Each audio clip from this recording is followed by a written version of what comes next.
in a bronze vessel sealed using magic symbols.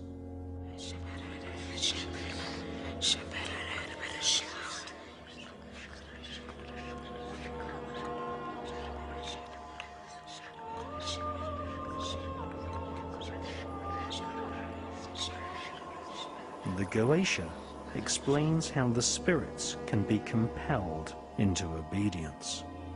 The Goetia describes a demonic royal hierarchy of spirits, many of which are referred to as knights, princes, and kings.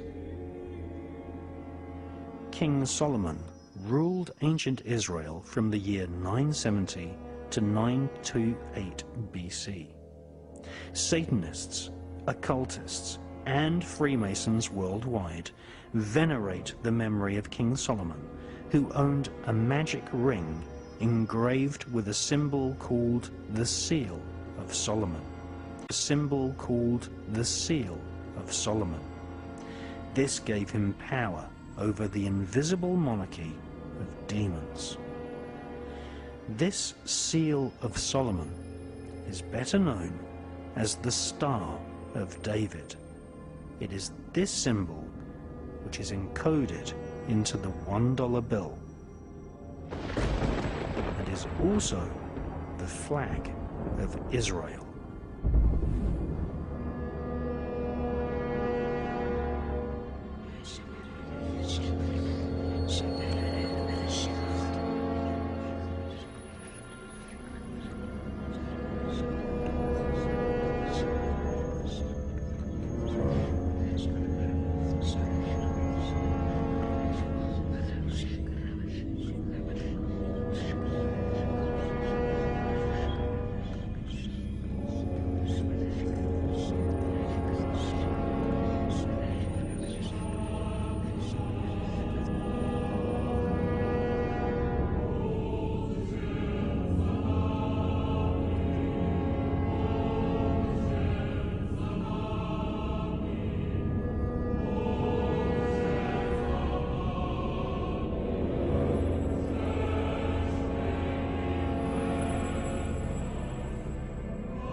This symbol, which was used to invoke and control Asmodeus, one of the senior spirit kings in the infernal monarchy of hell.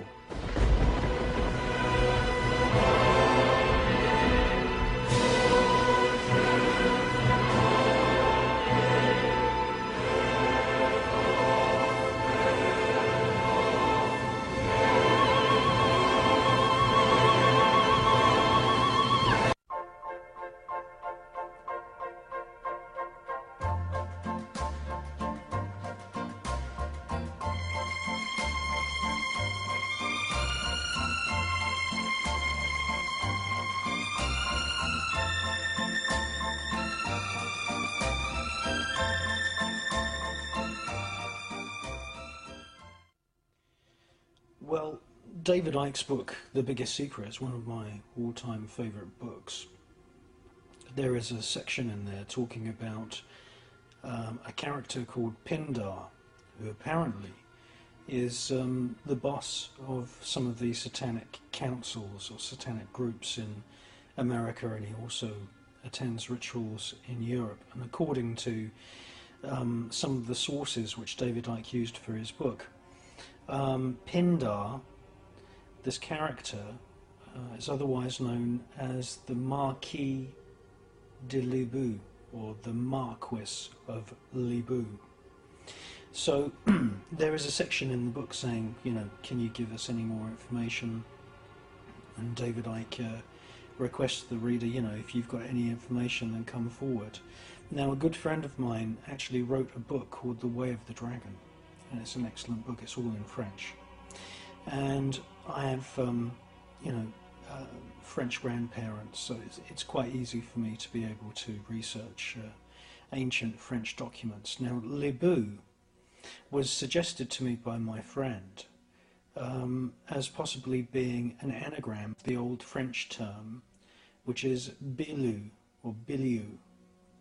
Now, Biliou is a plural of the word Belial, and Belial means demon, and Biliou is an old French term for the plural, which is demons. So if Le Bout is an anagram of Biliou, and I believe it is, this man is attending the Satanic Councils. Apparently he arrives in a white Rolls Royce or some white limousine. And he calls himself the Marquis of Demons, or the Marquis of Demons. Now that's absolutely fascinating, because many of the 72 spirits which we see described in the Howling, the Book of Howling, otherwise known as the Goetia, it's also known as the Book of Shadows. Many of the 72 spirits there, you know, you've got all these instructions of how to summon these spirits.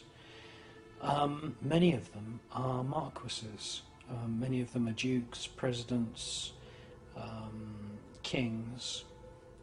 I would say probably around a quarter of them have a rank of marquis or equivalent to a marquis. And if you conjure these spirits using the information which you find in the Goetia and also in other medieval grimoires, you will see that in your mind's eye these spirits often appear riding dragons or griffins, or they hold serpents in their hands, and at your command they will take the form of a human being. At the magician's command they will take the form of a human. But if you look at the sketches which have been used to illustrate many different versions of the Goetia, you will see that many of these spirits are, they have royal rank, like a marquis or an earl or a duke, king, and there is definitely reptilian symbology, and if you command the spirit to take on a human form, it will do, and it will shapeshift. So I think there's many parallels with my research into the medieval grimoires and the Goetia, which dates back probably to Sumeria and Babylon, and the research which is presented in The Biggest Secret, which is one of my all-time favourite books.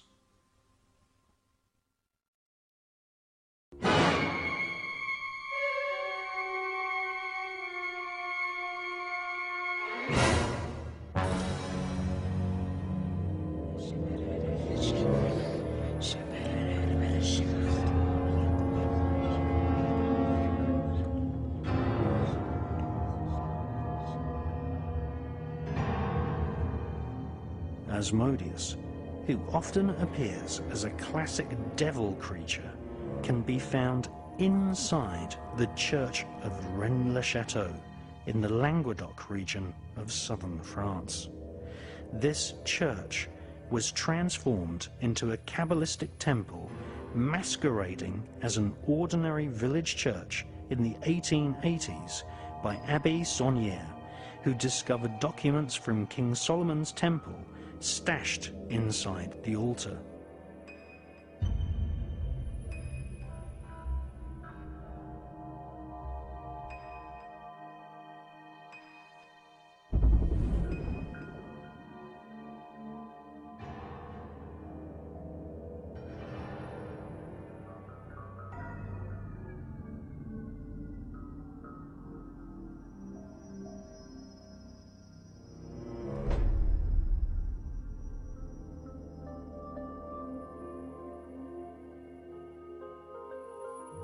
To this very day, the British coronation is a bastardized version of the actual coronation ritual of King Solomon. King Solomon and his magical temple are the central foundation stone of world international Freemasonry. The Masonic rituals are designed to invoke a magical atmosphere in the lodge. Millions of Freemasons meet every week at lodges all over the planet, all venerating and singing hymns to King Solomon and spirits. Since the Dark Ages, misguided, selfish individuals have joined various cults such as the OTO, the Knights Templar, and Freemasonry in order to study different elements of ritual, blood oaths, and a form of the Kabbalah. The upper levels of Freemasonry require the initiate to memorize dozens of pages of text written in Hebrew and study symbols used in the Goetia to invoke spirits.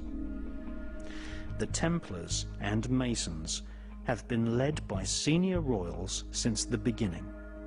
The Masonic network provides the monarchy with an invisible worldwide cabal who have sworn allegiance to the monarchy and their Masonic demon god known as Yabulon. The entity known as Baal is named by King Solomon as the most senior spirit in the infernal royal hierarchy of demons. Masons swear never to divulge each other's secrets. Also, never to criticize a fellow Mason, even if he be guilty of murder. This provides the monarchy with a global army of Freemasons willing to do their service in secret to the crown.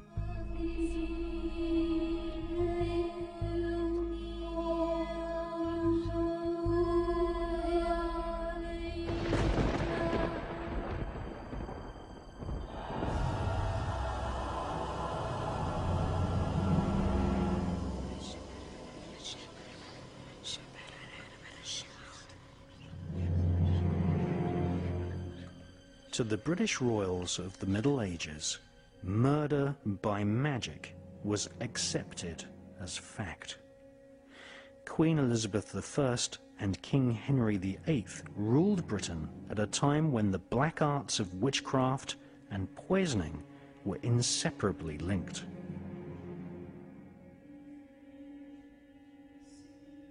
Across Europe, the monarchy was involved with one murder after another, many deaths attributed to a form of black magic, often perpetrated by someone within the royal court.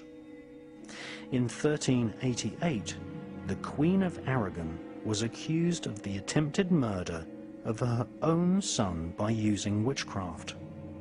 In 1419, Jeanne of Navarre, the widow of King Henry IV, tried using magical spells to kill her stepson, Henry V. Jeanne of Navarre was convicted on evidence offered by her chaplain. Further revelations exposed the fact that witchcraft was being practiced right at the very heart of the royal court of England. Like the Kabbalist magicians, witches were also sometimes employed by the monarchy.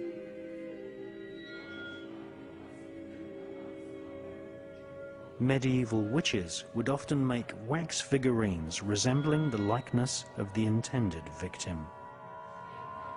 The doll would then be tortured and burnt, often causing ill effects on the victims. It is claimed that this technique can induce an early death by heart attack or disease. King Alfred recognized the tendency for royals and noblemen to use witchcraft and imposed